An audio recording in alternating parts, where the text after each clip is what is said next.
Good morning, everybody. I hope it's not too early for all of you, but I'm really excited to talk to you guys today about security and political campaigns. I had the fortune to run the application security department for the Obama 2012 campaign, and I think we can all agree that technology has an ever-increasing importance in politics in general, but especially in political campaigns. Certainly in the US, we now see lots of money changing hands over the internet. We see lots of community building, lots of communication, lots of advertising. Basically, technology is a really big part of campaigns in the US, but I think also across the world. So today, we're going to talk about a lot of different things, give you some very brief background about myself, but then talk about the 2008 and 2012 Obama campaigns, what kind of role technology played in those, and the importance of security. Then we're going to get into kind of the threats in terms of the threat actors and the actual threats that they might be posing to campaigns, and then talking about kind of the technicalities of enterprise security, cloud security, application security at campaigns. So let's get started. So, me. I went to university at Iowa State University in the US. It's kind of in the middle of nowhere. It's famous for agriculture, veterinary medicine, and computer engineering, which is a really odd combination. As an undergraduate, I actually chose to study political science and Mandarin Chinese, which is, obviously fits into the veterinary sciences and computer engineering. But upon graduating, I didn't kind of get into the jobs that I was expecting to, so I went back to school for a Master's of Science in Information Assurance, which is a fancy way to say computer security. With the computer engineering department, they have a really great program that teaches you kind of the fundamentals of security all the way up, all the way through the stack, basically. I had always been a computer hobbyist, so it wasn't a big transition for me, but it was a great experience. After university, I got into the Security Operations Center of a Fortune 100 company. We did monitoring for their organization, but also for their customers and that kind of thing. And if you've ever seen the movie War Games, the big missile command screens that you see in the back of it with everybody sitting in front, that's basically the environment we worked in. We were monitoring networks for security incidents, doing investigation, kind of grokking through millions of events a day, trying to find things that were bad. I started off as an analyst, and then I got into some development work, doing automation, ticket management, that kind of thing. After a couple years of that, I got into security consulting, which is great because you get to kind of see the problems that lots of different people have with security. You get to go from organization to organization, talk to them about their problems, talk to them about how you can solve their problems. You get to find problems, and you usually don't have to fix them, which is kind of the sweet spot, right? It's always fun to point things out and not be responsible for what happens afterward. In security consulting, I did a lot of penetration testing, a lot of application assessments, specifically lots of web application assessments. And I've been based out of Chicago now for about 8 or 9 years, I think. And Chicago is a pretty interesting place to be in technology. The technology community there is pretty small. We all kind of know each other. And after doing about 3 or 4 years of consulting, I was having dinner with a bunch of friends in technology in Chicago, one of whom recently started as the CTO for the Obama 2012 re-election campaign. And we started talking about his role in the campaign and what he was doing.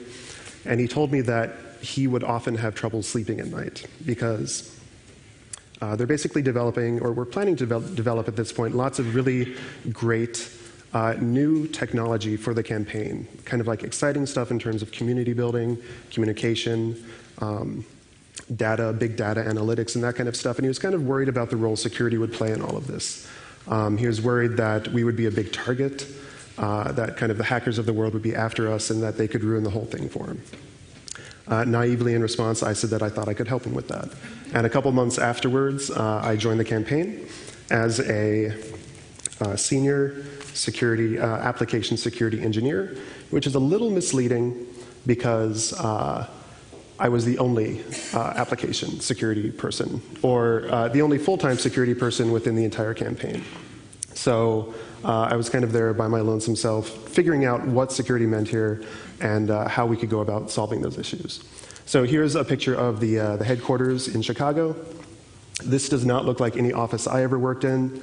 It was an incredibly kind of dynamic, shoestring budget kind of environment where lots of young people coming in, really excited to work there. It was really interesting because this is the only place I've worked where people were genuinely excited to come to work every day. And a lot of that is because they were working, obviously, for somebody they believed in, but they were also there because of the challenges we were facing. Everybody was kind of doing cutting-edge stuff, whether it was in technology, communication, advertising. Everybody was doing something new. So it was really great to work in that kind of environment.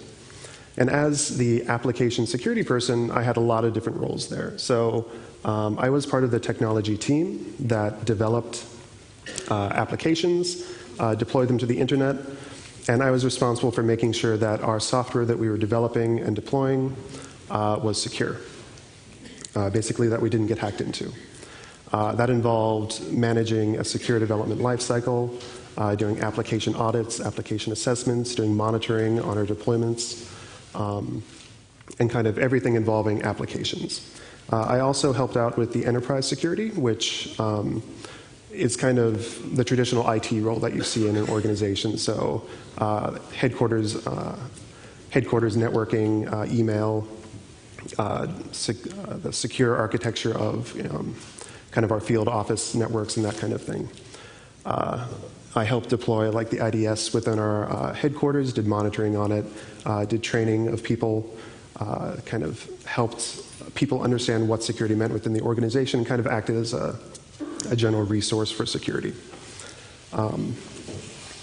So getting into the actual campaigns. 2008, obviously, Obama won that.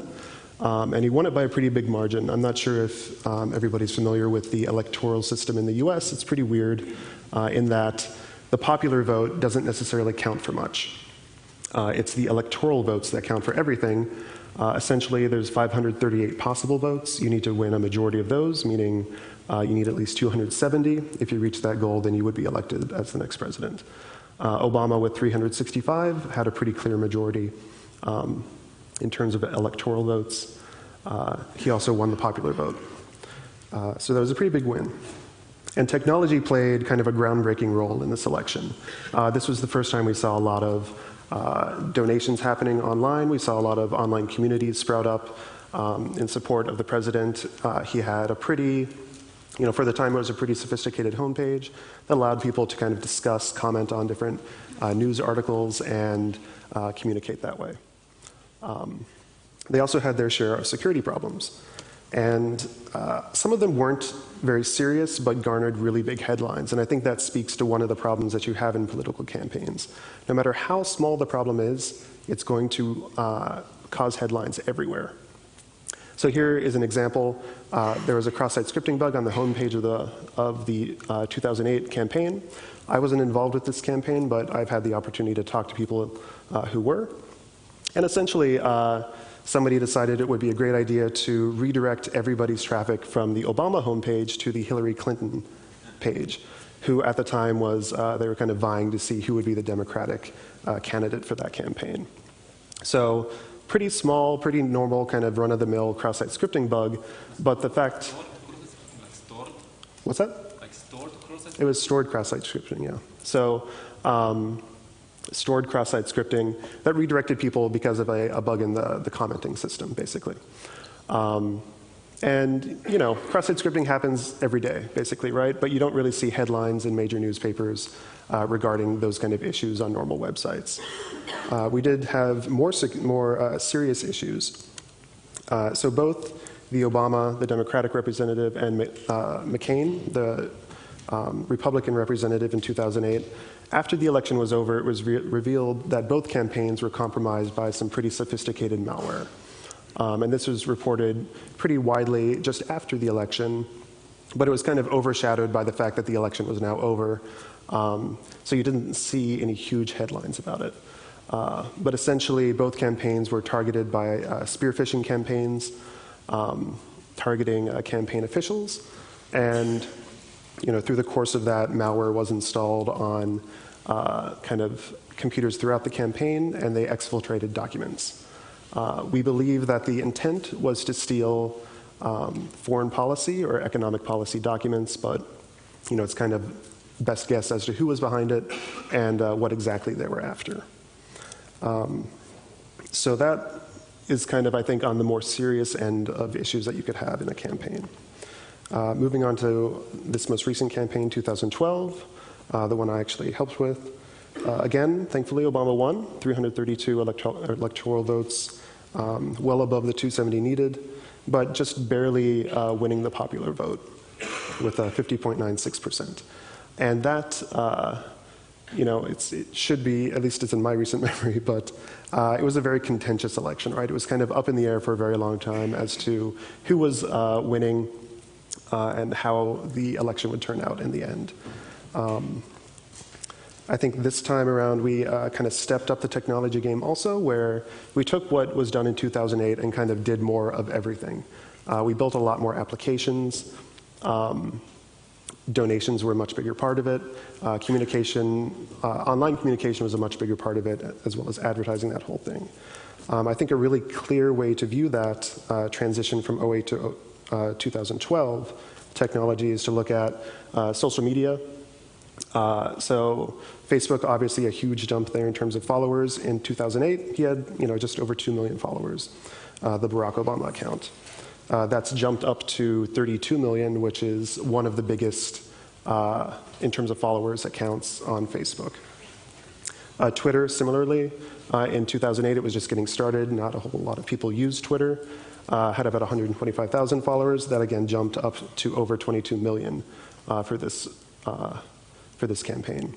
And these were accounts that were used by the campaign to communicate with interested persons throughout the country.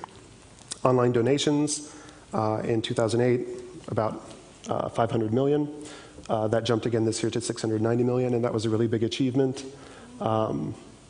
Mostly because it was really questionable how people would approach Obama this time around.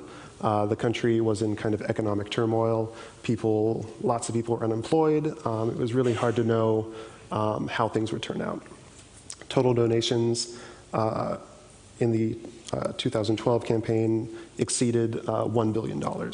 So that's a lot of money.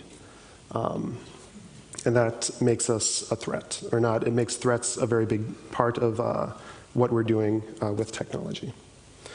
The role technology played in the election, people often quoted it as being a force multiplier. What that means is somebody who can call 100 people on the phone in a day, through the aid of technology, we should be able to increase that, or we should be able to increase their effectiveness. So if they're calling 100 people, we can make sure that the people they're talking to are more easily persuadable, or that they can actually call more people through kind of the aids of technology. This all occurred in less than 2 years. So the campaign kind of got off its feet in early 2011 and, of course, ended in November 2012. That's just around the 583-day mark. We built most of the applications from scratch, deployed everything in new environments, ended up using Amazon Web Services for almost everything we did. On kind of the weeks running up to the election, we would have around 200 to 300 instances running at a time. That would jump, according to peak traffic, up into the thousands of instances. So that's a large, complicated environment. And just to kind of demonstrate that, here's a network architecture for the Amazon systems, and this is going to go for quite a while, so keep moving your head. Basically, we had deployments in several different availability zones. Those are different data centers. All of these things are interconnected. Lots of very interesting applications. One of the ones that was more talked about is called Narwhal. It's kind of a big data backend system that collects data, normalizes it, does processing, does interesting analytics, and acts as an API for some of the other applications within the campaign. We also developed we called it an online field office called Dashboard. Essentially, it's a fully independent social network that had a lot of the same capabilities you would see in like a Facebook or any other kind of social media application, but it was meant to help people organize online and to communicate campaign goals and activities through people according to region, neighborhood, or interest. You could kind of group people and choose how your communications went out. Really interesting stuff. We also had call tools, which enable you to like log onto a website, and then if you're interested in volunteering for the campaign, you can make phone calls to potential voters and try and kind of talk them into voting for Obama or confirming that they're interested in Obama or trying to help them vote, that kind of thing. All of these ended up, not everything ended up being super popular, but a lot of these things were very effective. So the call tool, for example, on election day, over 1 million calls were made just through that one tool. We also had like single sign-on services, a bunch of different stuff. Here's the technology team in Chicago. That's the famous Bean in Chicago, if you've ever been there. I highly recommend visiting. It's a great city. Most of these guys are from different startups throughout the country. Almost everybody who joined the team ended up taking a huge pay cut just for the opportunity to work on this campaign and to do kind of groundbreaking stuff. I wouldn't say everybody was entirely politically motivated. I think a lot of us were motivated by the opportunity to work with a great team and to work on really interesting problems. So, moving into threats. So, as this role of technology increased and as we used it on a more day-to-day basis within the campaign, we began to think of the different threats we faced, or the actors that were doing these or committing or making security problems for us into 5 different categories. Nation states, organized crime, kind of the hacktivist category, political opponents, and kind of a generic attacks of opportunity. In the nation state range, it kind of goes back to 2008, where the systems were compromised for the, probably for the intended purpose of stealing economic or foreign policy information. Nation state actors are kind of that classic, what people call like advanced persistent threat, right? Basically, motivated opponents who are willing to spend large amounts of resources and time to compromise the system. Organized crime doesn't necessarily mean the mafia or something, but kind of your typical criminal resources intent on stealing money, probably, right? So at the campaign, we had a lot of money. Over $1 billion came in. We took a lot of credit card transactions. We took a lot of donations. We had an online e-commerce store. Obviously, all of that could be a target for kind of your typical criminal activity with the intent of stealing money, stealing credit card numbers, that kind of thing. Most of the threats we saw from that were kind of your typical web scanning, attacks on the actual infrastructure itself, SQL injection, that kind of thing.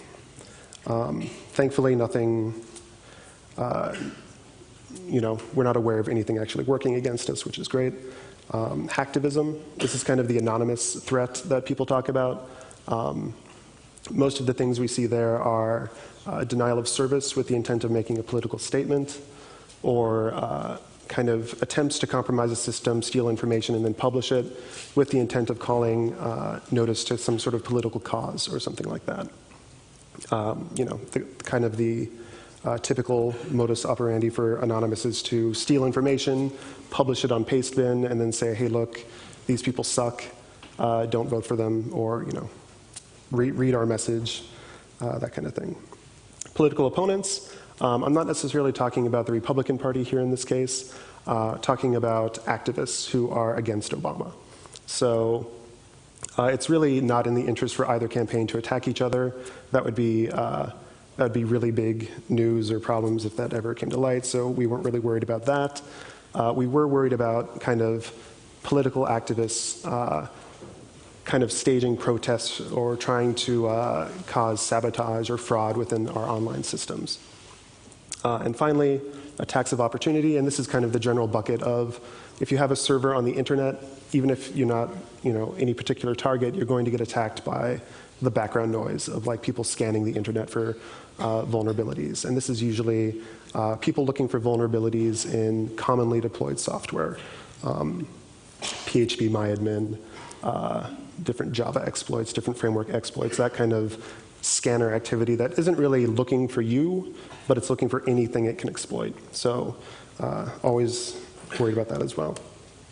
In terms of the effect these have on a campaign, we're obviously worried about theft. That's theft of money, theft of information, theft of sensitive documents or planning documents, that kind of thing. We're particularly sensitive to sabotage, especially during key moments of the campaign, for example, during debates or during election day. If you're able to impact the availability of systems, you can have a noticeable effect on like how efficiently we're able to contact people or how efficiently we're able to take donations and that kind of thing. So we're really interested in preventing attempts at sabotage. And finally, political statements. These would be the people looking to like deface your website or put a message online. So keeping in mind those threats, let's talk about what we did to actually mitigate them at the campaign. So in terms of enterprise security, in terms of social attacks and that kind of thing, at the campaign we saw weekly targeted spear phishing campaigns targeting very select individuals within the campaign itself. These were of a higher caliber than I'd ever seen at any other organization, specifically targeting small groups of people with very, very targeted messages. For example, a policy analyst or a group of policy analysts would be emailed by their manager, of course from like a random Yahoo email account or something. But the manager would say, hey, look, I've got this new information about this event that happened yesterday. You guys need to read this and have a report for me by tomorrow. In fact, it's a spear phishing campaign. The attachment is, of course, malware designed to infect a computer, typically following the typical infection cycle of having like a dropper that downloads a rootkit and then is communicating back to a central resource. So we had that kind of thing on a weekly basis. We had several instances of denial of service or attempts at denial of service. Most of these we could trace back to some sort of online activism. Lots of threats from Anonymous and that kind of thing, where you'd see people in IRC talking about how they hate Obama. Let's denial of service him. A couple hours later, they'd have some sort of script ready for people to download, and they'd start attacking us. We never really saw a huge effect from that. It more or less came down to if you could keep them at bay for 30 minutes or so, people would lose interest and just stop trying. And using Amazon's infrastructure, using things like Akamai caching and that sort of thing, it was really pretty easy to avoid any noticeable effect from that. We had a pretty big footprint on the internet. We saw constant attempts to scan us, lots of kind of security tools being used to try and find vulnerabilities. Similarly, we had lots of attempts from opposing activists at fraud and sabotage. Here's one example. This was a doctor in Florida who was a Tea Party activist. And for those of you unfamiliar, the Tea Party is kind of a very conservative, very vocal group who generally aligns with the Republicans. This guy was urging people online to log on to Obama's call tool and either kind of click through numbers and get them removed from the system, or to actually call people. And instead of calling with a message of support for Obama, you call them and you try and convince them to not vote for Obama and to vote for Romney or somebody else. This is kind of the most obvious example. We saw this online. We were able to trace it back to somebody's account on our systems. And we're pretty, I mean, at that point, it's pretty easy to mitigate any effect the guy has. But it did kind of point us in the direction of implementing further features to prevent fraud within the systems. We had some pretty sophisticated algorithms designed to detect abnormal behavior in tools such as the call tool to kind of highlight and mitigate that threat. In terms of the enterprise network, and actually all of the things we're going to talk about, we almost exclusively used free open source software. For the enterprise, we didn't have a ton of money to spend on security hardware. We ended up just deploying a box with Suricata, which is a great snort-like IDS system. It operates very similar to Snort. The rules look very much the same. The difference being that it's multi-core, so it's much more performant, and it can be GPU accelerated, which is really awesome. So you can kind of monitor a ton of traffic with very few resources. Snorby is a event management system, so you can take the logs out of an IDS and kind of, it's a web application that lets you monitor, make comments, note stuff, and do kind of investigations.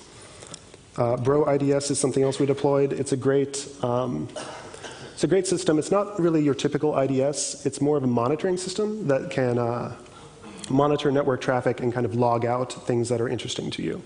So we had it logging things like DNS queries. And we would push those into a database and do kind of data mining on those, looking for activity related to malware or compromised machines and that kind of thing. So you can do some really creative stuff with Bro IDS. Nessus is probably where the almost no money comes into play. You, of course, have to pay for Nessus. But, you know, it's a good vulnerability assessment tool. Nmap is kind of one of my favorite tools ever invented, so we use that a lot. In terms of social threats to the campaign, we had a lot of success training people with something called the Simple Phishing Toolkit. And this is a web application designed to let you run your own spear phishing campaigns. And we would run this against our own staff and employees. It's a pretty frightening thing to actually use, because once you use it, you realize how effective this kind of thing can be. I think in our first attempts at using this within the campaign, we had like a 25% click rate on attachments, and we had like a 12% hit rate on people entering credentials online into fake websites we had put up. So we registered like a random Barack Obama affiliated web domain and had people go to a website there, fill in their email, name and password, and click enter. We would record the people that actually entered their information, and then we would make them take extra training. So we'd like walk up behind them at their desk and say, hey, remember that email you clicked on? You got to come with us and do some extra training now. It ended up working. Like by the end of the campaign, we had a lot lower hit rate on those kind of campaigns. I think it worked out pretty well, and it was kind of fun to be that evil guy who's kind of tricking your people into clicking stuff. In our online chat channels, when we'd launch something, we'd suddenly see people pop up and say, hey, I got this really weird email. Did you guys get this? And people would be like, no, I didn't get that. What is it? And it'd go to like Barack Obama with zeros instead of O's, and it'd be asking for their login information. Or we'd have people like emailing me in a panic saying, I clicked it, I put my name and password in, I know I did something wrong. What do I do now? And it's pretty satisfying. The other general thing is just keeping people in the loop. So if you have a particular threat you're worried about, I think it's a mistake to kind of hold that information back from people. I think it's always better to inform your staff that you're worried about something in particular happening, or if there's something making the rounds of people, kind of giving them all the details you can. Campaigns are really interesting. They're a lot like corporate enterprises. They face a lot of the same threats, but they have some kind of interesting idiosyncrasies that I haven't seen anywhere else. So the concept of bring your own device, basically the campaign wants to spend as little money as possible. And if they can save money by you bringing your own laptop, they're happy to let you do that. Same thing for phones or USB drives, that kind of thing. We had rapid growth. When I joined the campaign, we had about 100 people. Within 6 months, we had gone up to over 500 people in the headquarters alone. That doesn't include field offices or volunteers or that kind of thing. So that's really rapid growth. We had a lot of volunteers coming through, and these are people that have been vetted in some ways, so they did background checks and that kind of thing, but they don't go through the same training as staff. So it's a lot of people that come in and out of the office. We have media coming in all the time, people doing interviews constantly, that kind of thing. We also had a very young corporate structure. So the technology team was unique in that we all had experience in our fields. We needed people that could kind of get into the campaign and immediately start building web applications or immediately start coding. A lot of the campaign was made up of younger people who had just graduated from college or didn't particularly have any, didn't have years of experience. So that kind of youth in an organization is something I hadn't seen before. So people are basically playing their entire lives out online. Social media was really popular. Kind of controlling those messages became a challenge. In terms of cloud security, we used AWS for almost everything. That's Amazon's cloud solution. I think the most powerful security tool in AWS is AWS itself. If you have the opportunity to design your applications from the ground up to take advantage for this kind of architecture, I think you have some really interesting opportunities to implement security from the ground up. So things like elastic groups where machines get deployed automatically based on load and that kind of thing. Presents a lot of interesting security challenges, but also opportunities as well. We ended up deploying Snort as an IDS solution on every instance we deployed. It gets a bit heavy in terms of resource usage, but it was great to have that insight in terms of what kind of activity each machine was seeing. Mod security is, of course, a great Apache application firewall. And again, Nmap is one of my favorite tools of all time. Application security was a big part of what I did at the campaign. We basically ran through a very, very quick, secure development lifecycle. I would sit down with people when we started projects and kind of discuss what kind of implications it had for security or privacy. We'd talk about how they would be addressing those issues, figure out milestones later on in the process where we would check in and make sure that, if they had any questions, I could answer them, that kind of thing. And then prior to deployment, I would do like a code review or application assessment, typically both, where you have the code on one screen and you're actually testing the application in the other. Burp is my all-time favorite web application tool. It costs a little bit of money, but I think it's worth it. It's a great web application interactive proxy. So if you haven't checked it out, I really recommend it.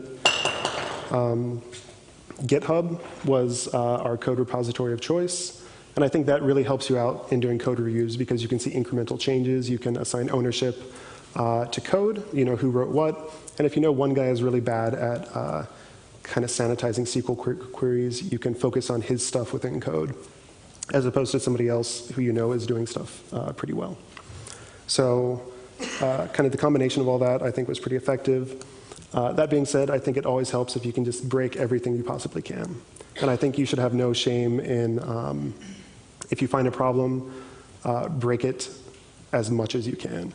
So I think developing proof of concepts for any issues that you find is a big, gives you big points from developers, but also from management, because you can actually prove that something is going on here. If possible, I like to embarrass people with my proof of concepts. My favorite thing we actually did at the campaign was for cross-site scripting. I developed a kind of a generic proof of concept where if I was able to include some remote JavaScript, the JavaScript was designed to replace the background image with a big dancing otter, play some music in the background, and then pop up everybody's cookies. And I would send that to the developer. They would see it. I sat just down across the room from them. I could see them looking perplexed at their screen. I would then send it to everybody else on the team and have them take a look at it also, because nothing motivates somebody to fix a problem more than if all of their friends and peers are looking at the mistake they just made. I think it's important not to humiliate them, but I think embarrassment is appropriate. So using that embarrassment to help everybody learn, and to learn from a mistake, and to kind of have that cooperative learning go on. And in respect to that, I think it's really important that developers are proud of the code they write. So if they write really good code, if you don't find many problems with it, you should also tell them that. And you should use them as a reference to other people who might not be developing as secure code. So make them feel pride in what they're doing. And finally, if you're responsible for the security of applications on the internet, you always have work to do. Even if something's deployed and hasn't had a problem in the past, you kind of constantly need to keep up to date with what's going on, researching new security issues and that kind of thing. So you just can't stop doing anything. Finally, and I think hopefully we have some time and I can take some questions, volunteers, I think, are incredibly important in this kind of situation. Thankfully, at the Obama campaign, we had a lot of people eager to help us out. And again, the community in Chicago is pretty small in terms of technology and even smaller in terms of security.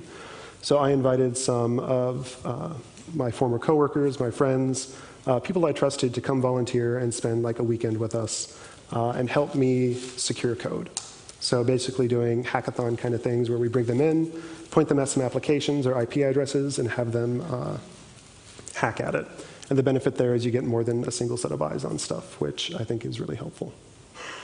So I think that's all I had for you guys, but I'd be happy to take any questions if we have time. Okay, thank you.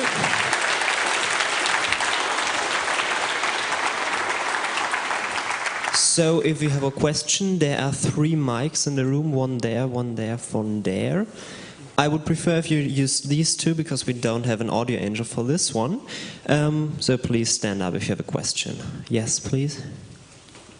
Hi. First, I'd like to say that a few weeks back I read an article comparing your work with the work of the opponent about keeping the system running and preventing collapse, and you guys did a great job, so kudos for that. My question was, when you work with security, one of the things you always encounter is the lack or not doing well of security assessment or threat assessment. Who is in charge of deciding what are the likely threats or what are the possible threats, and who decided which one of them should be addressed? Sure. So I think it was really advantageous for us to have the developer community that we had. I think they had a very realistic view of what kind of threats were being faced on the internet, and they could kind of integrate that into their own development lifecycle. In terms of the organization as a whole, I would say that our chief technology officer and campaign management were kind of in charge of assigning risks to the larger threats that we would face. So generally, if I found an issue, I would bubble it up to that level, and then they would make decisions based on what kind of realistic threat it posed to the organization, or the impact that it could have in the near term. And were you compromised a lot? Like they said, we understand, but it's not going to happen? So I mean, we warned people a lot. We weren't aware of any actual compromises that we had of our data or anything like that, which very fortunate, I think, in that regard. But yeah, I mean, I think we were constantly receiving threats from people that were very realistic, and I think the communication up the channel in terms of that was very important. Thank you. Okay, thank you. And now you, please, again. When was the internal social network most effective during the campaign? Maybe in some cities or in some events? And what were the main issues in terms of security? So talking about the social network, right, we had an application called Dashboard. That was our kind of like internal tool for social networking. It was its own social network with its own accounts, its own login system, that kind of thing. It was very effective at organizing people at the micro level.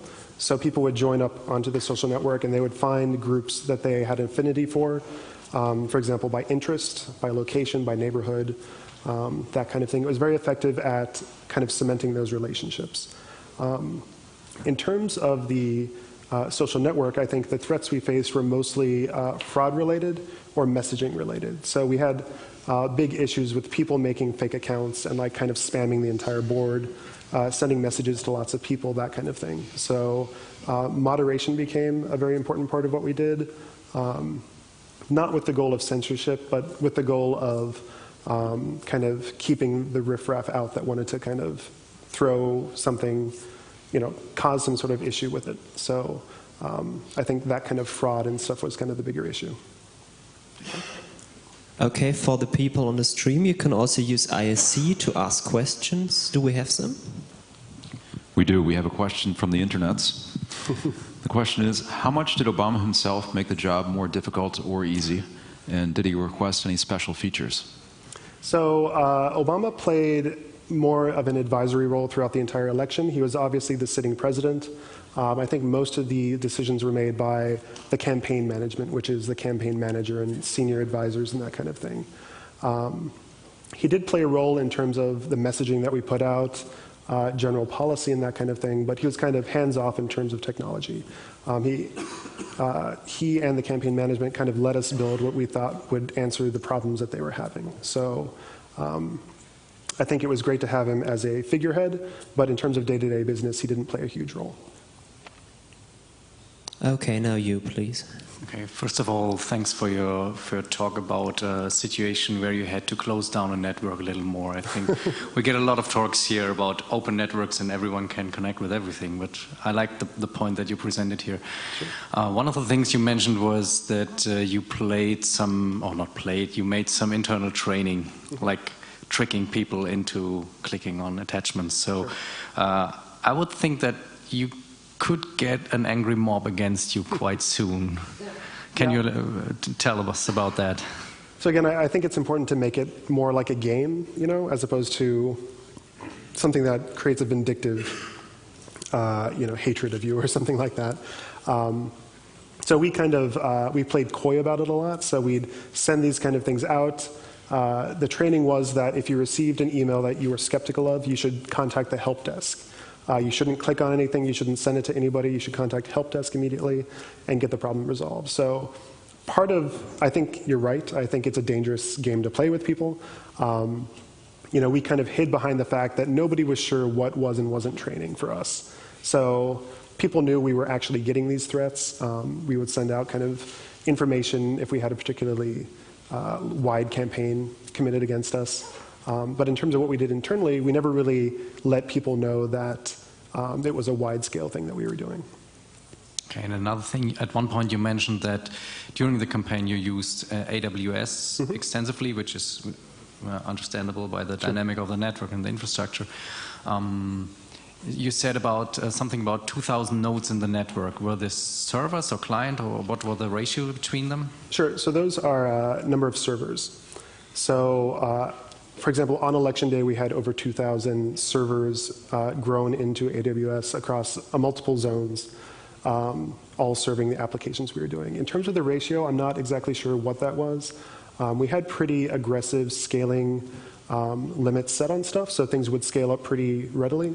On election day, we kind of threw caution to the wind and money to the wind and just said, scale everything up, get as much as we can. So the ratio was, still it's probably thousands to a machine, but we had a ton of traffic being thrown at us. So. And how many clients were there?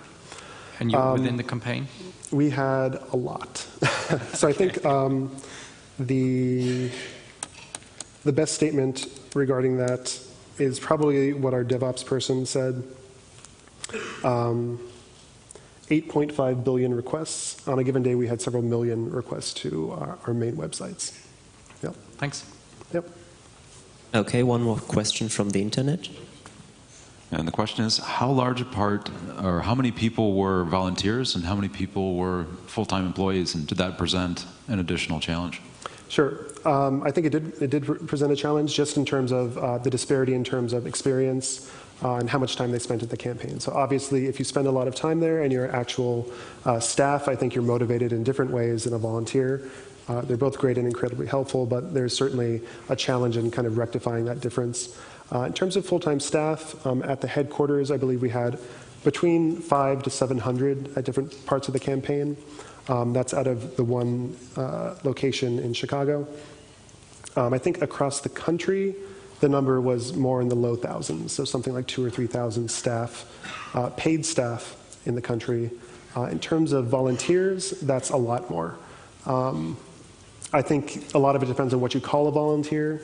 I know the bigger end of numbers, people say we had like 2.2 million volunteers if you take into account people with online accounts or people that had shared information and that kind of thing. Realistically, it's probably more in the tens to hundreds of thousands. Okay, and now you, please. It will be interesting to know what kind of technologies were you using for your web applications, like Sure. Python, Ruby, or something, or .NET, or I don't Yeah, know. so we had a lot of different stuff we used.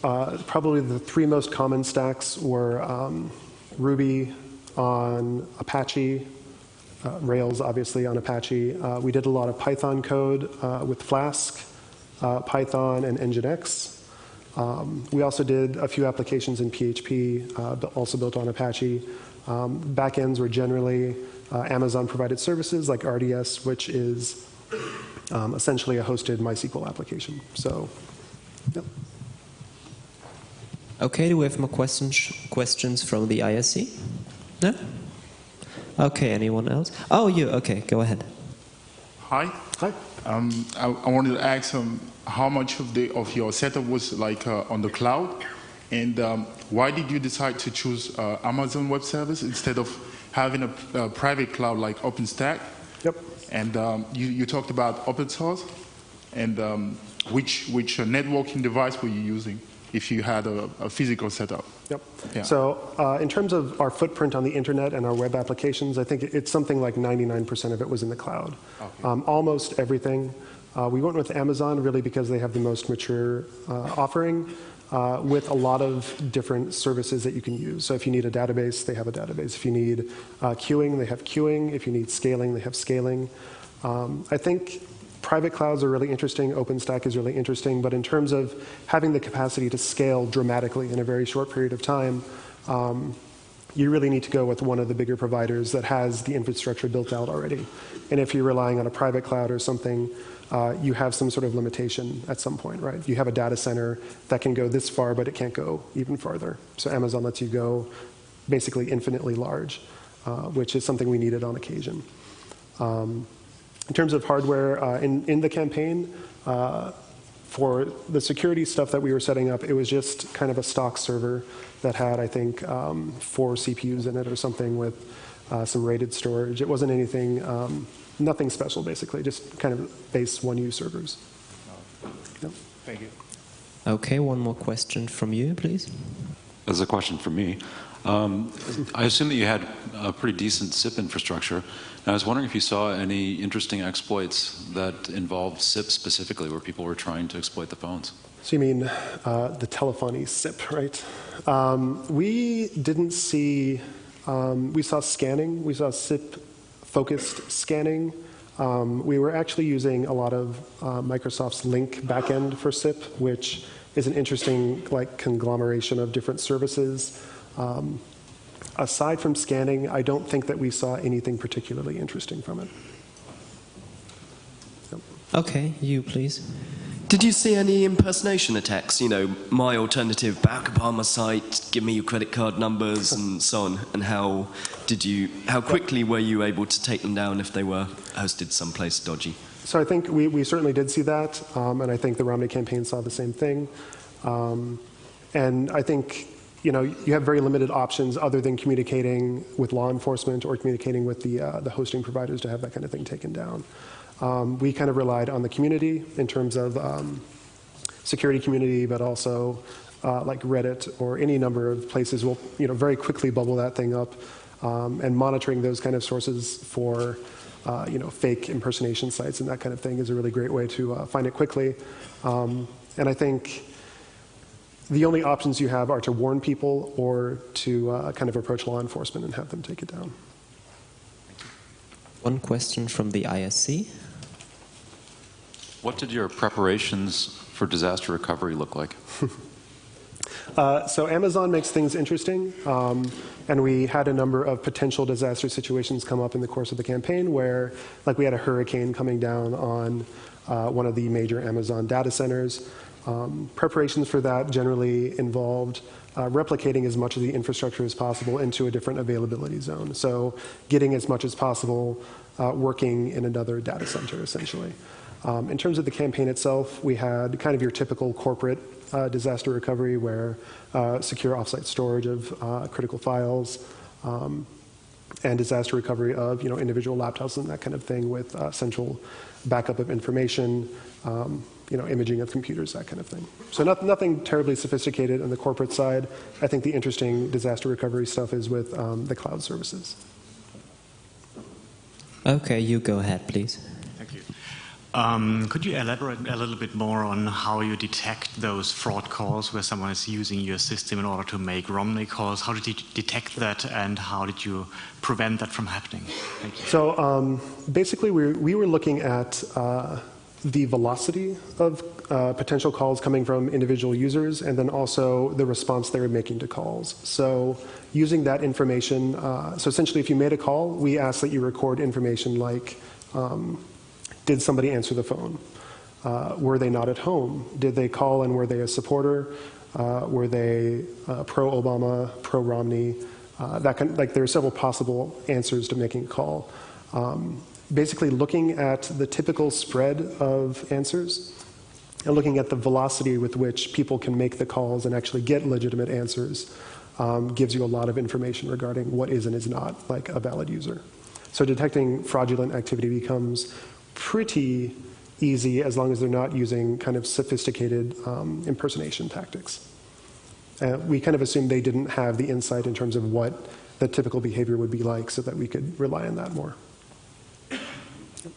Okay, go ahead. There's another question from the internet, and it's a follow-up to the previous one. They'd like to know how the procedures were, or how things were documented, and how you tested which impact the disasters might have. So documentation, I mean, we would provide as detailed kind of synopsis of how to actually implement disaster recovery situations as possible. Basically, step by step was the goal. That obviously doesn't always happen, but the goal is to enable, for example, anybody in DevOps should be able to handle any kind of emergency because it's been documented. DevOps being the development operations or the people that are actually deploying things to the internet. In terms of deciding the impact of different scenarios, we had things we called game days, where we set aside a weekend or a day of a weekend, and we forced developers and DevOps people to kind of contend with random issues with their applications. So, for example, we would, on a staging network or a replicated environment, we would say, your RDS MySQL instance is down. Your application needs to be able to recover from that. Let's try it out. And we'd kill the database connection, see how it responded, and try and get as friendly a response out of that as possible, either failing over to another application, redirecting a user, or presenting kind of static information. So going through that entire stack of possible problems and figuring out the most graceful way to fail was a big part of those game days and the big goal in preparation for things like election day and that kind of thing. Do we have any more questions from the room? No? Nobody? Okay.